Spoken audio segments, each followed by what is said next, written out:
बीमारियों के इलाज में होने वाले खर्च का बड़ा हिस्सा दवाइयों का होता है।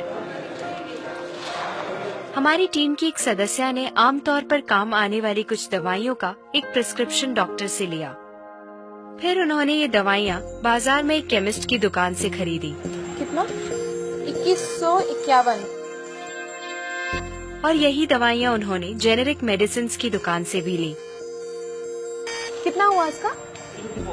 354। दवाइयों की कीमत में जमीन आसमान का फर्क दिखाई दिया। राजस्थान में कम कीमत में मिलने वाली इन जेनेरिक दवाइयों की शुरुआत की चित्तौड़ के पूर्व कलेक्टर डॉक्टर समित शर्मा ने।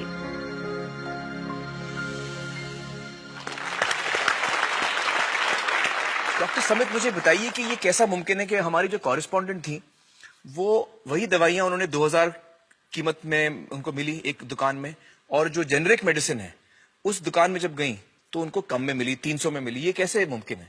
ठीक इसी समय प्रतिक्षण प्रतिपल एक ट्रेजेडी हमारे चारों ओर घट रही है। अर्थक्वेक की या कोई सुनामी की बात करें, उसमें जितने लोगों की जानें एक दिन में जाती हैं, उससे ज्यादा जानें प्रतिदिन इस ट्रेजेडी की वजह से जाती है। वो क्या ट्रेजेडी है? वो ट्रेजेडी ये है साहब कि जो दवाइयों की जो वास्तविक कीमत है वो तो बहुत ही कम है, पर जो दवाइयां हम जब बाजार से खरीद के लाते हैं तो हमें वो 5 गुना, 10 गुना, 20 गुना, कई बार तो 50 गुना से भी ज्यादा दामों पे हम उसको खरीदते हैं। जैसे हम भारत में अगर देखें कि 40 करोड़ से ज्यादा लोग ऐसे हैं जो अपने लिए 2 वक्त की रोटी नहीं जुटा पाते, तो क्या वो उस दवा को खरीद सकते हैं? बहुत सारे लोगों को इस वजह से दवाई नहीं मिल रही। यस, WHO कहता है कि स्वतंत्रता के 65 वर्ष पश्चात आज भी 65% of the Indian population lacks regular access to essential medicine. जो मेन दवाई है, जो आवश्यक दवाइयां हैं, वो उन तक नहीं पहुंच पाती रकम की वजह से।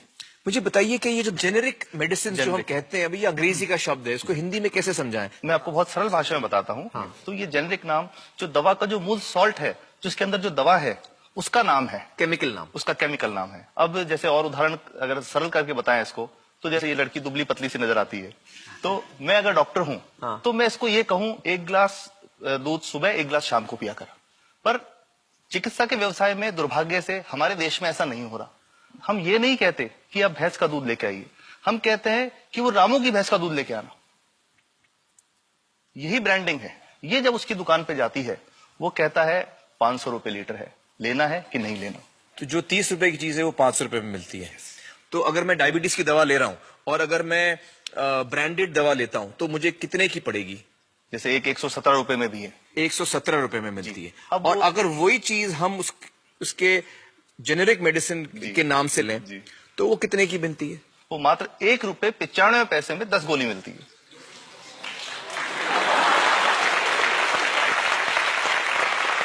और दोनों गोलियों में कोई फर्क नहीं है किसी किस्म का? 100% समान, क्योंकि इसकी उत्पादन लागत ही इतनी है। उसका मैन्युफैक्चरिंग, पैकेजिंग, ट्रांसपोर्ट, रिटेल जो उसके मार्जिन जो हैं, जो हमारे ज्यादा वो सब मिला करके उतने की ही पड़ती है।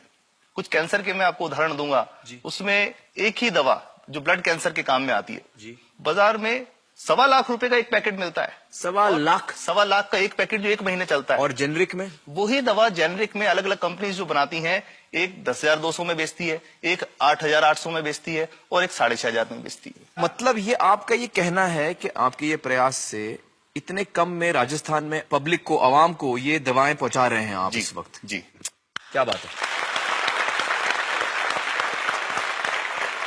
मेरा ये सवाल है कि डॉक्टर्स जो हैं वो हमारे पर्ची पर जेनेरिक नाम क्यों नहीं लिख के देते? क्यों लिखते हैं वो ब्रांडेड? जाने नहीं देंगे बाहर फिर? नहीं, सब जाने देंगे। जब एक नया मेडिकल प्रैक्टिशनर जब प्रैक्टिस शुरू करता है, तो उसके पास जो कंपनी के जो मेडिकल रिप्रेजेंटेटिव्स होते हैं, सेल्स बढ़ाने का उनका काम होता है, मार्केटिंग प्रिंसिपल के हिसाब से सेल्स एजेंट होते हैं बेसिकली। फिर वो कहते हैं साहब आप हमारी जो दवा है यही लिखना, ये बहुत बेहतर दवा है, इससे मरीज ठीक होगा। और उनको डॉक्टर्स को लिखने के लिए उनको प्रेशराइज किया जाता है, उनको टेम्प्ट किया जाता है। तो ये इसमें बहुत बड़ा कारण है जो दवा की कीमत को उसकी वास्तविक कीमत से 5, 10 गुना, 20 गुना तक बढ़ा देता है। एक बहुत बड़ा कारण है, क्योंकि हमारे पास जब हम टेंडर करते हैं तो बहुत सारे कंपनी वाले आते हैं, जो भारत की जो सबसे बेहतर कंपनियां, जिसके भी नाम वो रेपुटेड कंपनियां जिनके नाम आप ले सकते हैं, वो सभी हमें वो उसको जो 70 रुपए की है उसको 2 रुपए में, 5 रुपए में दे रही है, 30 रुपए की दवा 2 रुपए में दे रही है। इतना ज्यादा फर्क। तो कंपनी तो दे सकती है और देना चाहती है और हमें देती भी है इतनी कम दामों में, हमें दे ही रही है ना, ये संभव तो है। अच्छा, मैं आपको बताऊंगा कि भारत से हम लगभग 45,000 करोड़ रुपए की जेनरिक दवाइयां प्रतिवर्ष विदेशों को निर्यात करते हैं।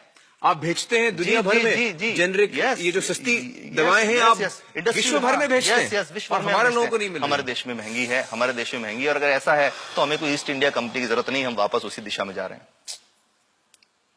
आपने जब ये शुरू किया तो आपको कोई रेजिस्टेंस फेस करना पड़ा राजस्थान में? देखिए, जो प्रयास हम कर रहे हैं ये बेसिकली धारा के विपरीत बहने का एक प्रयास है जी। काफी थ्रेट्स भी हैं, क्योंकि इसमें माफियाज भी हैं, ड्रग माफियाज जो ऑपरेट करते हैं, और हम हमेशा ये बात कहते हैं कि हम 100 साल से भी पुरानी शोषण की व्यवस्था को बदलना चाहते हैं, पर हमने हमेशा डॉक्टर्स को दोषी नहीं माना। जी। सारे डॉक्टर्स बुरे नहीं है, 50-60% तो जेन्युइनली वो चाहेंगे कि गरीबों को कम कीमत पे दवा मिल जाए, वो चाहेंगे। और आज भी ऐसे डॉक्टर्स हैं जो अपने घर से सैंपल्स ला करके अपने जेब से पैसे निकाल के मरीज का इलाज कराते हैं, ऐसे डॉक्टर्स आज भी हैं। बिल्कुल सही। तो मैं इनको एक उदाहरण भी बताता हूँ कि कैसे हमारे जो काम वाली थी उसका बच्चा था छोटा, इंसिडेंटली हम कोई समय छुट्टी मनाने कोई बाहर गए, जब हम लौट के आए 10-12 दिन बाद, तो वो लक्ष्मी के साथ उसका छोटा जो बेटा था राजू, वो भी उसके साथ आता था जब, और मेरे बच्चों के साथ खेलता था, मेरे बेटे के साथ खेलता था। तो वो लक्ष्मी अकेली आई, राजू नहीं आया। तो हमने पूछा कि क्या हुआ, तो उसने जो बात बताई कि साहब वो उसको, आप गए थे, उल्टी दस्त हो गया था। उल्टी दस्त की बीमारी के लिए वो जब दवा लेने गई तो केमिस्ट ने उसको कहा कि इसकी तो 400 रुपए लगेंगे। तो उसने कहा साहब मैंने खूब मांगा, मेरे पास 400 रुपए मुझे नहीं थे, और मेरा बच्चा रात को ही उसको दस्त आते रहे, वो खत्म हो गया। और मैं आपको ये कहना चाहता हूं कि वो जो दवा लिखी थी कि वास्तव कीमत 1.5-2 रुपए ही है, तो वो बच्चे की जान बच सकती थी। 65 वर्ष के बाद भी अगर कोई बच्चा उल्टी दस्त से मर जाए तो मैं नहीं समझता इससे शर्मनाक बात कोई हम लोगों के लिए हो सकती है।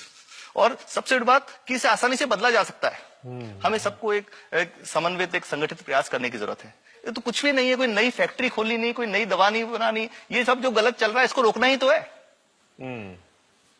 तो दोस्तों, डॉक्टर समित की बातों से हमें यह पता चला है कि दवाइयों का जो कॉस्ट होता है, जो उनको बनाने का खर्च होता है, वो बहुत ही कम होता है, और हमें इन कम दामों में ये दवाइयां मिल सकती हैं अगर हमारी राज्य सरकार जेनेरिक मेडिसिन की दुकानें खोले, जैसे राजस्थान सरकार ने किया है, और जिसके लिए हम उन्हें सलाम करते हैं।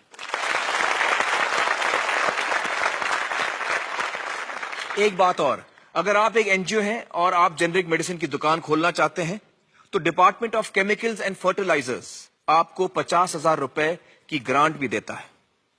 डॉक्टर समित, आपने बहुत ही बेहतरीन काम किया है और इस बहुत ही अहम मुद्दे पर रोशनी डालकर हमारी आंखें खोल दी हैं, और हमारी दुआ यह है कि जो काम आपने राजस्थान में शुरू किया है वो हर राज्य में फैले, देश के कोने कोने में फैले। बहुत बहुत शुक्रिया हमारे साथ बातचीत करने का doctor Samit, thank you so much.